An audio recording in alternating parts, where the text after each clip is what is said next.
반갑습니다, 여러분. 게시탐정입니다. 네, 오늘 세 번째인 포도주와 감람류의 비밀이라는 제목이에요. 여러분들 잘 아시겠지만은 이제 계시록에서 대환란의 진행이라 그러면요, 통상 7인, 7나팔, 7대접 순으로 이어진다고 생각들 많이 하세요. 다만 이 중에서 7인은 대환란 전에 일어나는 일이나 대환란의 진행이 아니라 일종의 예고편이나 미리 보기, 휴거 직후부터 아마겟돈까지 전체를 요약해서 보여주는 리뷰입니다. 예고편. 그러니 7인은 예고편, 7나팔은 전 3년반, 7대접은 후 3년반에 해당한다고 보는 게 제일 정확해요. 대략 7인의 개요는 이렇습니다. 보세요. 첫 번째 인 흰말 탄자는 적그리스도의 등장입니다. 두 번째 인 붉은 말 탄자는 핵전쟁을 비롯한 대전쟁들입니다. 세 번째 인의 검은 말 탄자는 극심한 경제난. 네 번째 인의 창백한 말, 이게 개혁성경에는 청황색 말이라 그래요. 이거는 지구 4분의 1을 점령한 세계 정부를 의미합니다. 다섯 번째 인, 막 영혼들이 이제 막 원수를 갚아달라고 탄원을 하죠. 이거는 표를 거부하고 순교한 자들입니다. 여섯 번째 인, 이건 거의 대격변입니다. 이건 아마겟돈과 지구 종말, 지상 재림을 앞둔 상황이에요. 그리고 일곱 번째 인에서 반시 동안 고요해지는데, 이것은 예고편 끝, 본편 시작을 알리는, 뭐랄까, 이제, 중간에 약간 쉬어가는 타임? 그런 겁니다. 어떤 문해충들은 저 첫 번째 인의 흰말 탄자가 뭐 대부흥이다, 예수님이시다, 교회의 승리를 의미한다, 어쩌고 짓거리면서, 네 번째 인의 창백한 말 탄자는 역병으로 인류 4분의 1이 죽는 것이다, 그 역병은 코로나 백신 부작용이다, 어쩌고 해대고, 여섯 번째 인의 대지진, 우박, 대격변은 휴거 직전의 상황이다, 어쩌고 해대는데, 이런 것들이야 뭐 코웃음 치고 넘긴다 해도 정작 가장 유서 깊고 오래된 7인에서의 난제는 바로 세 번째 인입니다. 모르긴 몰라도 이 세 번째 인, 검은 말 탄자와 관련된 난제는 지금까지 그 어떤 계시록 연구가들도 확답을 내려주지 못한 미스테리예요. 온갖 해석이 난무하고 이단 사이비들이 판을 친 해석입니다. 보세요.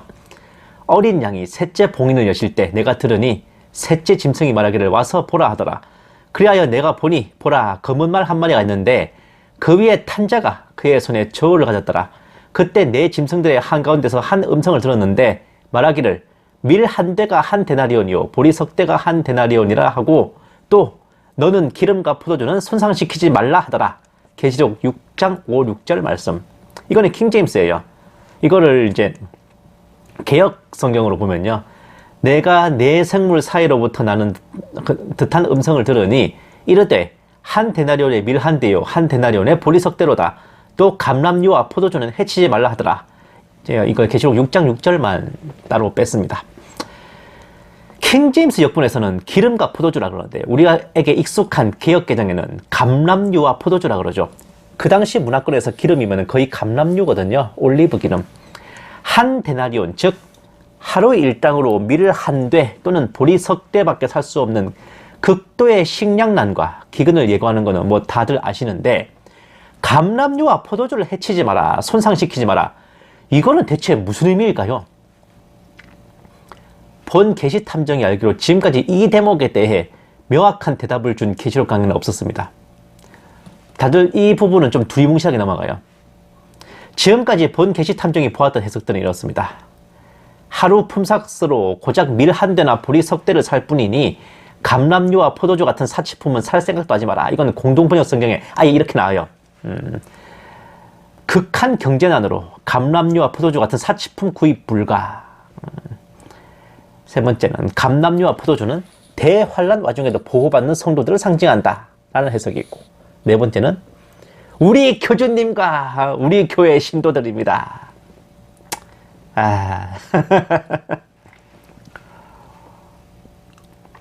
아마 통상적으로 3번 해석을 취하는 경우가 많아요.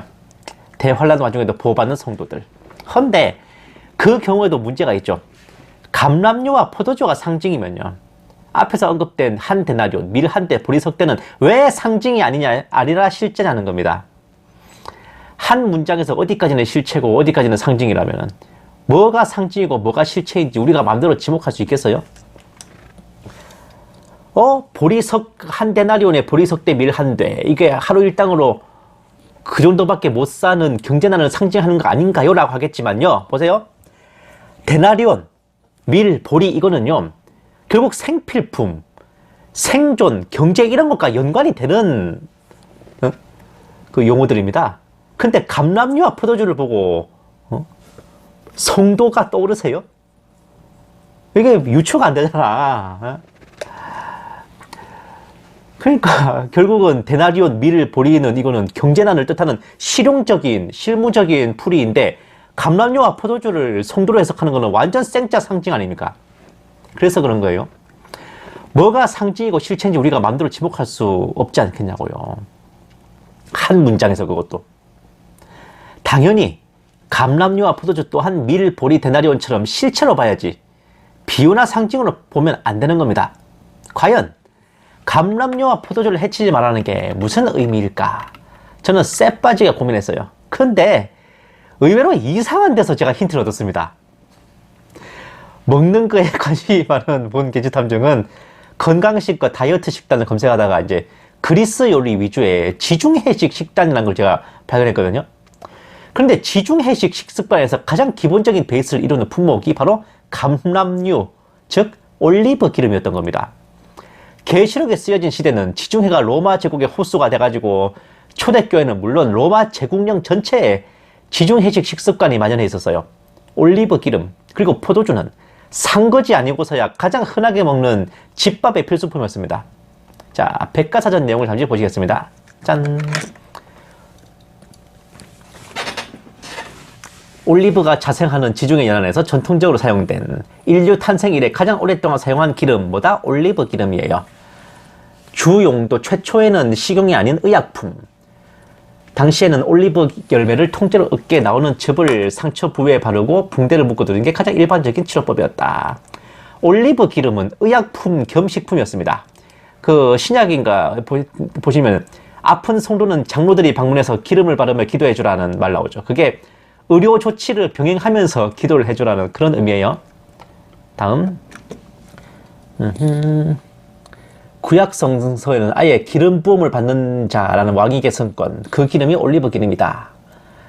올리브 기름을 준비해놨다는 걸 귀중한 예식을 앞두고 있다는 동의어. 로마 시대에 이르러 본격적으로 상업적 올리브 재배 단지. 어디 보자. 성경에서 나오는 이제 감람류가 이것을 가리킨다. 사실 감람나무와 올리브 나무는 다른 거지만은 모양이 비슷해가지고 이제 그걸 감람나무로 올리브를 번역한 거예요. 중세 그리스를 제외한 스페인 같은 유럽 국가에서 대량 재배에 성공했다. 이게 로마 시대쯤 되면은 거의 올리브 기름이 생활 필수품이 됩니다. 자, 다음. 지중해 요리뿐만 아니라 각종 양식의 필수 요소. 올리브유 자체 향치를 선호하고. 어디 보자. 지중해 요리의 특징에서 보면은 필수품인 올리브를 즐겨 먹는다. 지중해 요리의 필수품이 바로 이 올리브 기름입니다.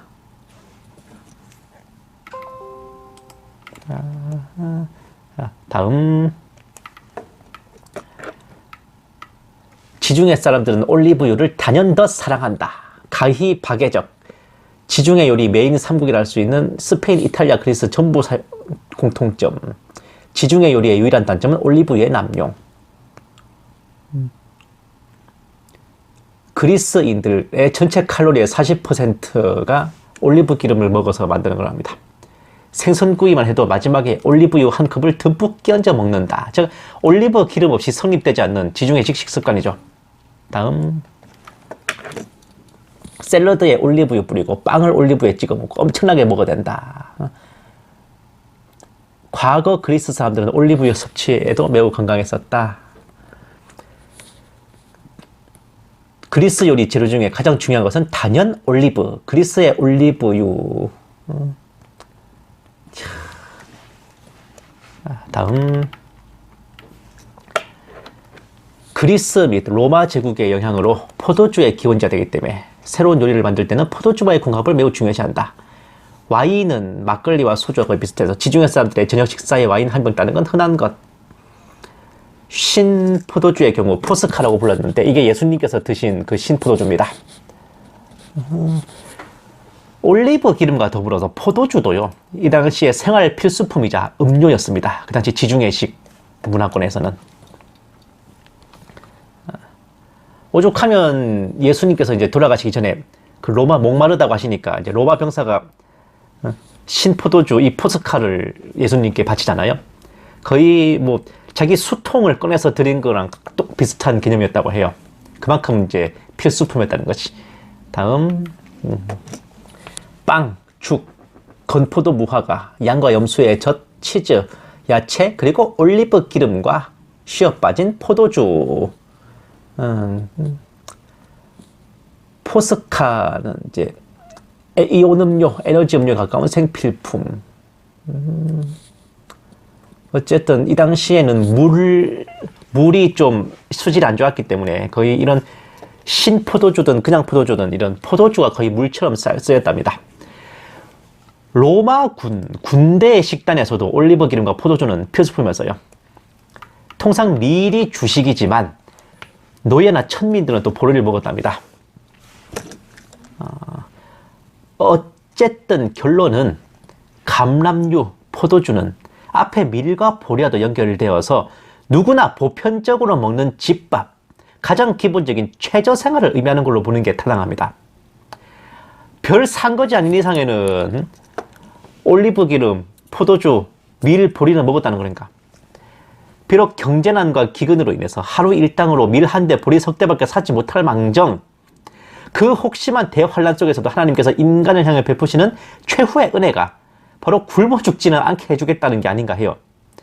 전 3년 반 초반의 핵전쟁으로 인한 대격변, 전 3년 반 말에 유브라데 전쟁으로 인한 대격변과 후 3년 반 말에 재림전 대격변으로 인해 개고생을 하는 타이밍이 있고, 전 지구적으로 벌어지는 7 나팔 재앙으로 많은 사람들이 죽어나가겠지만 전쟁과 천재지변으로 죽을 망정 굶어 죽는 것만은 최소한으로 해주겠다는 그런 은혜가 아닐까 생각해 봤습니다. 생각해보면 짐승의 표 자체도 그것이 없으면 매매를 할 수 없다는 것부터가 매매할 자원들이 있다는 전제 하에서입니다. 대환난 끝까지 전쟁들이 이어지는데 전쟁이라는 것 자체가 엄청난 물자를 필요로 하거든요. 아마겟돈 전쟁 때 동양연합군대가 아시아에서 중동까지 진격하는 데만도 엄청난 연료와 식량이 소요될 거 아닙니까?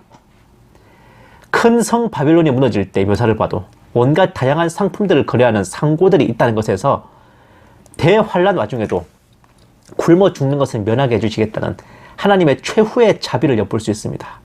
단, 짐승이 직접 다스리는 지역에 속해 있는 사람들은 짐승의 표를 받아야만 굶어 죽지 않을 수 있겠죠. 무서운 일입니다. 어쨌든 뭐 감람류와 포도주를 해치지 않는 것, 이것도 여러분 하나 중요한 걸 아셔야 돼요. 이게 감람류와 포도주를 해치지 않는 게 검은 말 탄자 본인의 의지가 아닙니다. 얘도 명령을 받아서 제한을 당하는 거예요.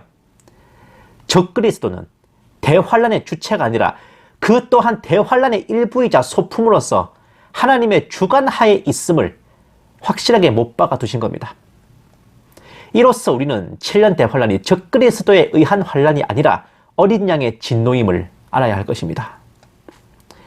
가장 좋은 것은요, 그 전에 먼저 영접하고 구원받고 진노하심에서 건져져 휴거되는 거죠. 그러니 지금 품고 계신 그 구원의 확신 결코 잊지 마시고 주님 다시 오실 그날에 깨어서 맞이할 수 있도록 늘 예배와 기도에 힘쓰시기 바랍니다. 또 하나님께서 죽은 자들로부터 살리신 그분의 아들, 즉 다가올 진노로부터 우리를 구해내신 예수께서 하늘로부터 오심을 기다린다는 것이니라. 데살로니가전서 1장 10절 말씀. 감사합니다. 계시 탐정이었습니다.